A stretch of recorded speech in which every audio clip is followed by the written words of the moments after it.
Halo gamers, kembali lagi bersama saya Shen dan selamat datang di channel APK Horror. Case Animatronic merupakan salah satu game horror terbaik bertema survival psikologis yang dikembangkan oleh developer Last Level dan Alison. Dipublish pertama kali pada tanggal 3 Agustus 2016 oleh Alison untuk versi dan tanggal 18 Oktober tahun 2018 untuk versi mobilenya.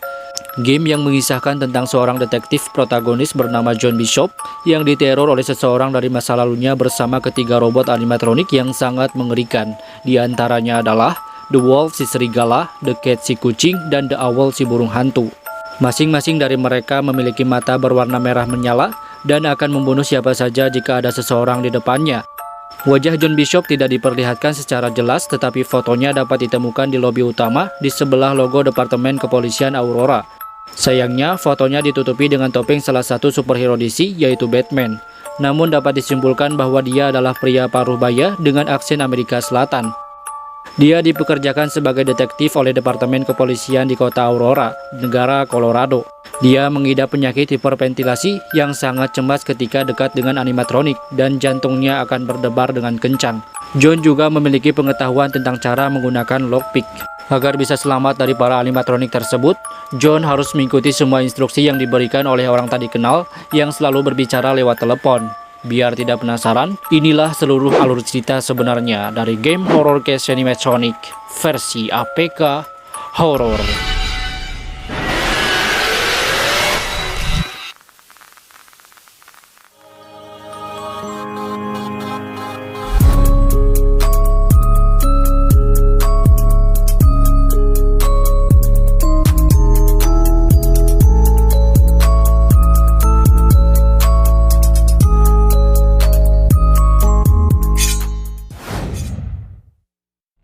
Kisah akan bermula sejak tahun 1977, seorang anak lelaki bernama Scott DJ selalu mengunjungi sebuah restoran pizza bersama orang tuanya untuk menonton robot boneka kesukaannya, yaitu robot animatronik. Robot tersebut pada awalnya hanyalah sebuah tontonan semata untuk menghibur anak-anak di atas panggung dan tidak bisa berjalan ke sana kemari. Rasa sukanya pada robot animatronik tersebut mendorong keinginannya untuk menjadi seorang insinyur dan membuat desain robotnya sendiri. Untuk mewujudkan cita-citanya itu, akhirnya pada tahun 1981 hingga 1985, dia mulai kuliah di salah satu universitas yang berada di kota Aurora, negara Colorado. Semasa kuliahnya, dia mendapatkan banyak sekali ilmu pengetahuan dan bertemu dengan seseorang wanita yang paling cantik di kampus tersebut bernama Emma. Banyak sekali orang yang mendekati dan mengajak Emma untuk berkencan, namun dia menolak semua tawaran tersebut. Hal itu menciutkan perasaan Scott karena berpikir bahwa dia bukanlah orang yang selevel dengannya dan nasibnya akan sama dengan orang lain. Hingga suatu hari, seluruh mahasiswa di kampus Scott diberikan tugas menggambar objek atau karakter yang tidak biasa untuk perayaan hari Halloween agar bisa menjadi kampus paling menonjol dari kampus yang lain. Lalu Scott teringat dengan animatronik yang dia lihat waktu kecil di sebuah restoran pizza. Karena karakter tersebut memang berbeda dari yang lain dan dia pun langsung menggambarnya. Keesokan harinya, perayaan hari Halloween pun tiba. Scott yang tidak mempunyai kostum menyeramkan dan hanya membawa lukisan yang dia gambar untuk dipamerkan malah menjadi bahan candaan semua orang. Ya, semua orang menertawakan lukisannya karena lukisannya memang benar-benar aneh dan berbeda dari yang lain. Tapi tiba-tiba saja seseorang datang mendekatinya dan berkata, "Wah, ini adalah robot animatronik kesukaanku dulu yang pernah aku lihat di restoran pizza bersama kedua orang tuaku." Orang tersebut ternyata adalah Emma, wanita paling cantik dari kampus yang sama yang pernah dia sukai sebelumnya. Percakapan Scott dengan Emma membuka identitas masing-masing dan secara tidak langsung saling berkenalan lebih dalam. Kesamaan yang dimiliki oleh mereka, yaitu sama-sama menyukai robot animatronik, menjadi alasan Emma mau diajak berkencan oleh dia. Mereka berdua pun mulai berkencan malam itu juga, namun sayangnya mereka tidak bisa melihat robot favorit mereka di restoran pizza karena kabarnya restoran tersebut telah menggulung tikarnya dan pemilik restorannya terluka parah karena memakaikan baju robot ke tubuhnya. Memasuki bulan Februari tahun 1986, restoran baru kembali didirikan di sekitar tempat itu. Scott bersama dengan Emma pergi ke sana untuk menemui pendiri restoran baru tersebut. Scott mempunyai misi dan ide untuk mengembangkan robot animatronik yang bisa berjalan dan dapat mengantarkan pizza ke meja makan. Ide Scott disetujui oleh pemilik restoran itu untuk bekerja sama dan memberikan semua aksesnya agar bisa mengendalikan animatronik. Hingga pada tahun 1987, Scott pun melamar Emma sampai mereka berdua pun menikah dan menjalani hidup dengan penuh kebahagiaan. Sejak saat itu pun Scott selalu meningkatkan dan memodifikasi semua robot animatroniknya. Selain bisa berjalan bahkan bisa juga berlari, dia juga berpikir untuk membuat keamanan pada robotnya agar bisa memastikan keselamatan anaknya nanti. Singkat cerita, mereka berdua dikaruniai seorang anak dan Scott masih tetap mengurus robot animatroniknya. Hingga suatu malam, tepatnya pada jam 1 pagi, sebuah tragedi yang tidak diinginkan pun terjadi. Seseorang tak dikenal masuk ke rumah Scott tanpa assalamualaikum dengan membawa senjata dan membunuh istri serta anaknya.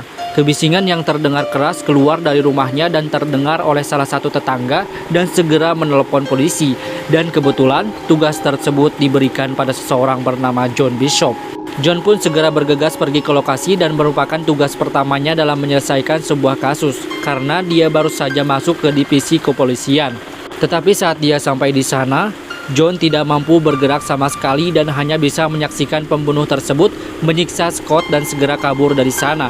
Insiden itu menewaskan istri dan anaknya Scott, sedangkan Scott sendiri dibawa ke rumah sakit dengan kondisi yang kritis dan koma. John yang ditugaskan menangkap pelakunya tidak dapat memberikan penjelasan sedikit pun.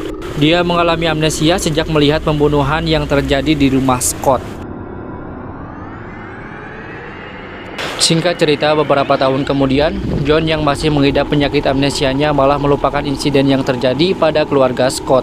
John yang saat itu kerja lembur dan ketiduran di kantor polisi, tiba-tiba bangun pada jam 12 malam. Namun anehnya listrik mati begitu saja padahal di sana hanya ada dia sendiri. John pun bergegas pergi memeriksa kontrol panel untuk menyalakan listriknya.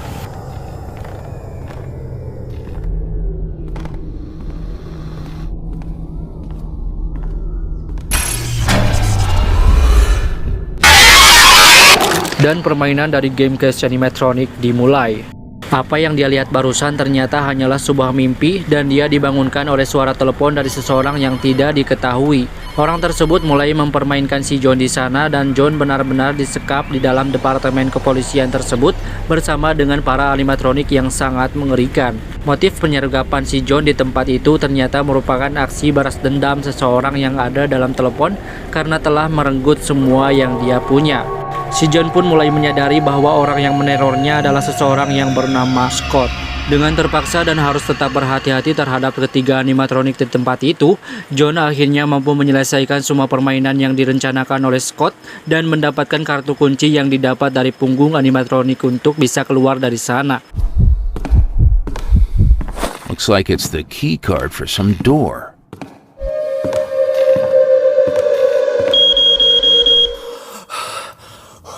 Setelah keluar dari tempat tersebut, dalam scene akhirnya ternyata si John dibius oleh orang yang suaranya sama dengan orang yang ditelepon dan permainan pun berakhir sampai di sini.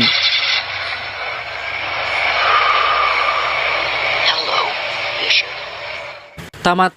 Tapi sebelum saya tutup, ada kasus yang belum terpecahkan dalam seri Game Case Animatronic bagian pertama ini.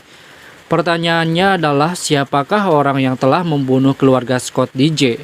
Mengapa dia membalaskan dendamnya kepada si John? Padahal si John kan bukan pembunuhnya. Jawaban saya untuk pertanyaan ini adalah karena pembunuhnya merupakan saudaranya si John Bishop yang bernama Jack Bishop. Orang tersebut akan kita ketahui di seri Game Case Animatronic yang kedua. Salah satu buktinya adalah dulu si John tidak bisa menangkap pembunuh keluarga Scott karena pembunuhnya merupakan saudaranya sendiri. Scott mengetahui bahwa orang tersebut memiliki hubungan dengan si John. Makanya Scott melakukan aksi balas dendam tersebut kepada si John. Oke, segitu aja dulu untuk video kali ini karena udah yakin gak bakal ada yang nonton sampai sini. Dan seperti biasa, terima kasih sudah menonton. See you in the next story.